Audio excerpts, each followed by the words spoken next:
So, మీకు మీ mother అంటే చాలా ఇష్టం.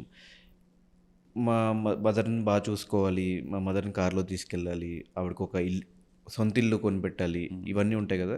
ఇవంతా ఆవిడున్నప్పుడే ఆ డ్రీమ్స్ అన్నీ ఫుల్‌ఫిల్ అయినాయా? లేదంటే డెఫినెట్‌గా నో అనే చెప్తాను. హ్మ్. ఎందుకంటే నేను మోడలింగ్ గ్రాసిమ్ అడోనిస్ మేనథియర్ అని పేజెంట్ అవుతా ఉంటదన్నమాట. హ్మ్. నేను దానికి సెలెక్ట్ అయినప్పుడు పాపం నా తల్లి తన మంగళసూత్రాలు అమ్మి పసుపు తాడు వేసుకుని నన్ను పంపించింది బెంగుళూరు ఆడిషన్స్‌కి. హ్మ్. సో, తర్వాత హైదరాబాద్ వచ్చినప్పుడు నేను ఉదయ్ కిరణ్ గారితో సినిమాలు చేస్తున్నప్పుడు చిన్న క్యారెక్టర్ ఏదన్నా టీవీలో వస్తే పాపం తను ఫ్లాట్ అంతా తలుపులు కొట్టి మా అబ్బాయి టీవీలో వస్తున్నాడు, మా అబ్బాయి టీవీలో వస్తున్నాడు అని అందరికీ చెప్పి బ్యాక్ వచ్చి టీవీలో నేను చూసేసరికి నేను ఉండేవాడిని కాదు.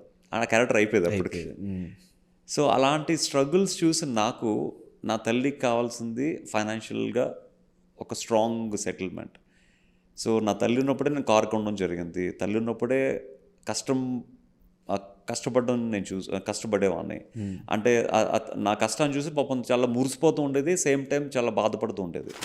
అంటే ఏదో అనుకుని హైదరాబాద్ వచ్చాడు. నా కొడుకు ఇంత కష్టపడుతున్నాడు జీవితం కోసం. తన జీవితంలో సెటిల్ అవ్వడానికి ఇంత కష్టపడి పైకి రావాలనుకుంటున్నాడు. ఆ హ్యాపీనెస్ ఉండేది, ఆ బాధ ఉండేది.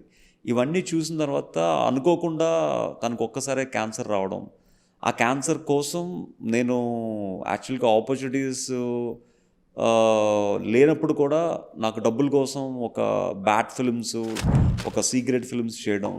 సో, హ్మ్. ఆ డబ్బులతో నా తల్లిని కాపాడుకోవాలనుకోవడం అవి కూడా నా జీవితంలో కొన్ని మిస్టేక్స్ అని చెప్పాలి.